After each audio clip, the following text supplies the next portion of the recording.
কাৰ নিষিদ্ধ হৈছে বিজেপি নগলে জনজাতিকৰণ কেনেকৈ হ'ব গভৰ্ণমেণ্ট দিল্লীত আছে বিজেপি যদি মোদীজীয়ে নাহে জনজাতিকৰণটো কেনেকৈ হ'ব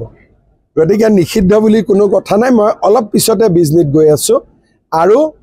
এই জনজাতিকৰণৰ প্ৰক্ৰিয়া বহুখিনি পজিটিভলি আগবাঢ়িছে এইবিলাক যিবিলাক গণ্ডগোল হৈ আছে ইয়ে প্ৰক্ৰিয়াটো দেৰি কৰি দিব মই স্মুথ কৰি তাক আগুৱাই লৈ গৈ আছোঁ এই মাছাল প্ৰচেছন জোৰ লোৱা প্ৰচেছন এইবিলাকত কেতিয়াবা গণ্ডগোল হ'ব প্ৰক্ৰিয়াটো দেৰিহে হৈ যাব আৰু মই কথাবিলাক সকলোকে বুজাই থাকোঁ টেলিফোনত ভাই আন্দোলন কিয় কৰিব লাগে নৱেম্বৰত ৰিপৰ্ট হ'ব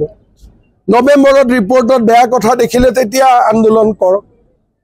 এই আন্দোলনটোৰ কাৰণেতো অসমখন পিছুৱাই আছে যেতিয়া য'ত আন্দোলন হয় তাৰ মানে এক বছৰ কামটো পিছুৱাই গ'ল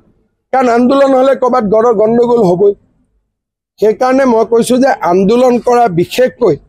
কোচ ৰাজবংশীৰ আমি কি ৰিপৰ্ট দিম কোচ ৰাজবংশী মানুহখিনিয়ে জানেই সকলোকে মই ইনফৰ্মেলি কৈ থৈ দিছোঁ যে আমি পজিটিভ কৰিব গৈ আছোঁ এই আন্দোলনটো কিয় কৰিব লাগে যেতিয়া তেওঁলোকে নাজানিলে আন্দোলন কৰক যিহেতু মই কৈয়ে দিছোঁ যে নৱেম্বৰত এই কথাখিনি লিখা থাকিব তেওঁলোকে মোক কৈছে দাদা এইখিনি লিখা থাকিলে হৈ গ'ল এটা আকৌ কিয় আন্দোলন কৰিব লাগে আৰু বিজেপিক দূৰত পঠালে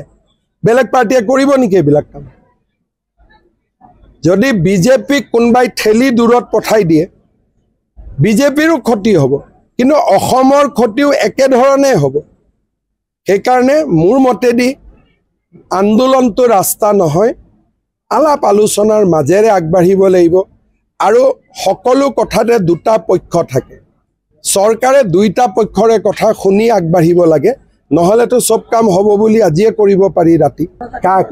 কাৰ নিষিদ্ধ হৈছে বিজেপি নগলে জনজাতিকৰণ কেনেকৈ হ'ব গভৰ্ণমেণ্ট দিল্লীত আছে বিজেপি যদি মোদীজীয়ে নাহে জনজাতিকৰণটো কেনেকৈ হ'ব গতিকে নিষিদ্ধ বুলি কোনো কথা নাই মই অলপ পিছতে বিজনেছ গৈ আছোঁ আৰু এই জনজাতিকৰণৰ প্ৰক্ৰিয়া বহুখিনি পজিটিভলি আগবাঢ়িছে এইবিলাক যিবিলাক গণ্ডগোল হৈ আছে ইয়ে প্ৰক্ৰিয়াটো দেৰি কৰি দিব মই স্মুথ কৰি তাক আগুৱাই লৈ গৈ আছোঁ এই মাছাল প্ৰচেছন জোৰ লোৱা প্ৰচেছন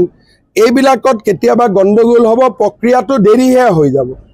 আৰু মই কথাবিলাক সকলোকে বুজাই থাকোঁ টেলিফোনত ভাই আন্দোলন কিয় কৰিব লাগে নৱেম্বৰত ৰিপৰ্ট হ'ব নৱেম্বৰত ৰিপৰ্টত বেয়া কথা দেখিলে তেতিয়া আন্দোলন কৰক এই আন্দোলনটোৰ কাৰণেতো অসমখন পিছুৱাই আছে যেতিয়া য'ত আন্দোলন হয় তাৰ মানে এক বছৰ কামটো পিছুৱাই গ'ল কাৰণ আন্দোলন হ'লে ক'ৰবাত গণ্ডগোল হ'বই সেইকাৰণে মই কৈছোঁ যে আন্দোলন কৰা বিশেষকৈ কোচ ৰাজবংশীৰ আমি কি ৰিপৰ্ট দিম কোচ ৰাজবংশী মানুহখিনিয়ে জানেই সকলোকে মই ইনফৰ্মেলি কৈ থৈ দিছোঁ যে আমি পজিটিভ কৰিব গৈ আছোঁ এই আন্দোলনটো কিয় কৰিব লাগে যেতিয়া তেওঁলোকে নাজানিলে আন্দোলন কৰক যিহেতু মই কৈয়ে দিছোঁ যে নৱেম্বৰত এই কথাখিনি লিখা থাকিব তেওঁলোকে মোক কৈছে দাদা এইখিনি লিখা থাকিলে হৈ গ'ল এটা আকৌ কিয় আন্দোলন কৰিব লাগে আৰু বিজেপিক দূৰত পঠালে বেলেগ পাৰ্টিয়ে কৰিব নেকি এইবিলাক কাম যদি বিজেপিক কোনোবাই ঠেলি দূৰত পঠাই দিয়ে বিজেপিৰো ক্ষতি হ'ব কিন্তু অসমৰ ক্ষতিও একেধৰণে হ'ব সেইকাৰণে মোৰ মতেদি আন্দোলনটো ৰাস্তা নহয় আলাপ আলোচনাৰ মাজেৰে আগবাঢ়িব লাগিব আৰু সকলো কথাতে দুটা পক্ষ থাকে চৰকাৰে দুইটা পক্ষৰে কথা শুনি আগবাঢ়িব লাগে নহ'লেতো সব কাম হ'ব বুলি আজিয়ে কৰিব পাৰি ৰাতি